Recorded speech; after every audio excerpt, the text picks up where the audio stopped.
Hello everyone, Spidey Fist here, and I'm going to be doing a review on Need for Speed Unbound. I'm playing it on the PlayStation 5, however, it is available across several platforms, so let's go ahead and get into it. So one of the coolest things about this game is your heat level. You see I've got a heat level of 3 right there, and whenever your heat level goes up, they send more challenging police officers after you.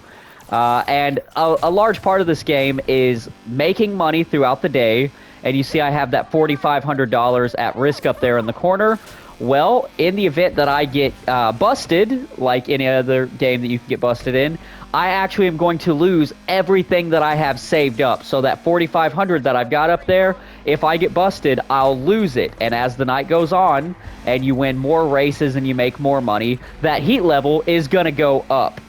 So as that heat level goes up, your cash goes up, the risk goes up, which means you're going to have to start making decisions like, hey, is it time to call it a night? Is it worth it to go and race one more race? Because whenever you finish up, that's whenever you go into your garage and you can use the money that you've earned to fix up your cars. And that money is going to go towards things like your customization, that's going to go towards your parts. And you can't use the money you've earned until you go and you stop at your safe house in order to end your day or night cycle. And that heat level is going to carry over from your day to night cycle. So the more you race during the day, the worse it's going to be for you at night. With it being open world, a large part of this is going to be driving to events. So there is no fast travel that you can do. You've got to drive everywhere. So we're going to drive to the event. We're going to try to avoid cops. And that'll get us to the point where we can go into our next race. So we are looking at our map here, and it's a pretty decently sized map. There's a lot of things to discover along the map. I've been playing this game for a while, and have most of this stuff over here I've pretty much discovered, but there are plenty of billboards and art and the little teddy bears that you take down all over this side of the map that I haven't found yet. And because this map it's very, very large, and you are going to utilize a lot of this map whenever you are running from the cops after the races, which is pretty cool. As you go, you're going to find a lot of safe houses. You'll find all of the collectibles and stuff like that. And then as you collect the collectibles, as is tradition in pretty much every game with collectibles, you are going to get rewards for collecting those collectibles, as well as each one that you find, you get $250, which adds up pretty quickly whenever you think about the fact that I've found like 40 plus bears already. Once you get to the meetup spots, you'll have a couple different options. A lot of the meetup spots are going to have multiple races in them, and those races are going to be for different classes of car.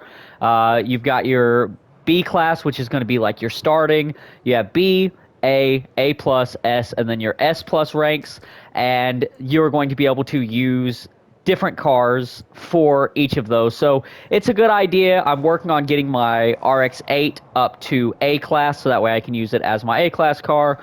My Mazda MX-5 is my A plus right now, and then my old school Miata is my B class, because I just love Mazdas. But there are a lot of cars to choose from in this game, and you can customize them, and you're going to need several cars, so collecting them is a pretty decent idea, and the game is going to give you some. You can sell those if you want in order to have more money to fix up the rides that you have.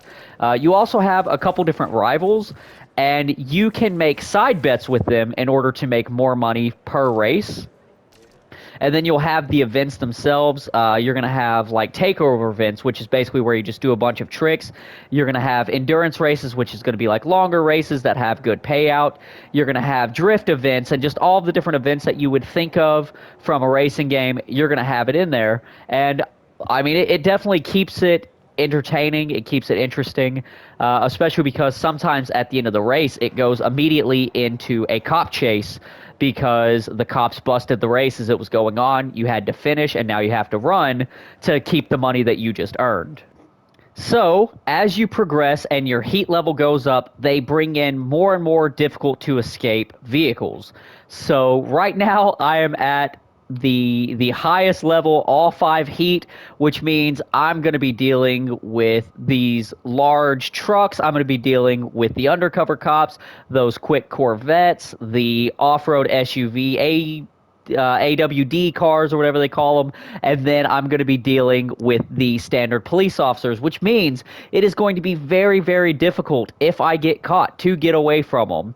And this is the point where you're going to have to start thinking, hey, is it worth it to try to make it to the next race, or should I go home and should I collect the money and bank the money that I already earned? Okay, now we are in the garage and we can get to one of the coolest things about Need for Speed, and that is customizing your cars. But you can also now customize your character. You can pick their hair, their clothes, and then for the cars, you have so many options and you can make the cars look so cool. You can place your decals, and I mean, it's just so cool. So we'll go in, and these are going to be the things that you can change on your car. So you can throw body kits on. You can choose from pre-created or full set body kits, or you can go through, you can pick the body parts yourself, and the cars are all going to have different options, of course, and there'll be different things that you can customize on all of them, but the customization options are insane.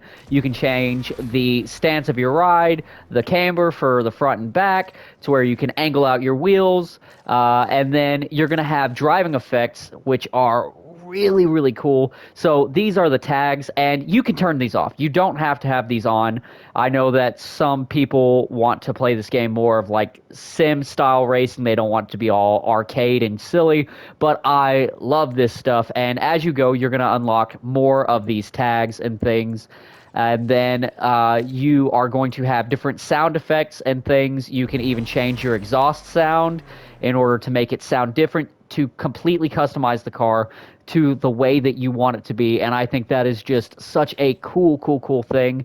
Another really cool thing that you can customize is your handling. So this is my personal preference for the handling. I turn the traction control off whenever I'm doing drifting events, but otherwise, this is how I play, and you can set this up to where it feels more like a sim racer, feels more arcade racer, it's somewhere in the middle. You can just go with the default handling, however you want to do it. I do think that is really, really cool. Just real quick, I've been singing a lot of praises for the game. I do want to talk about a couple of the things that I don't necessarily like, and one of those things is for these driving effects for the tags. You cannot change the emojis. So if you are hoping to get like the perfect color with like the perfect emojis and stuff. So I really liked this one, blood cells, but I don't like the emojis that pop up over it. Primarily, I really, really do not like the baseball. I think the baseball looks really stupid. And if I could change that baseball to a different emoji, this would be the tag that I used. But instead, I'm using this one, even though the other one matches my car so much better, because the emojis are just better. And I think that would have been something really, really cool to, instead of unlock these tags as a set, to be able to unlock pieces of the tag and put together your own tag customization. A couple of the other gripes I have with the game is that the only way to get your heat down is by going to your safe house for the night. I feel like you should be able to reduce it a little bit. Maybe if you go for, a couple minutes of driving and you haven't ran across a cop, it slowly goes down.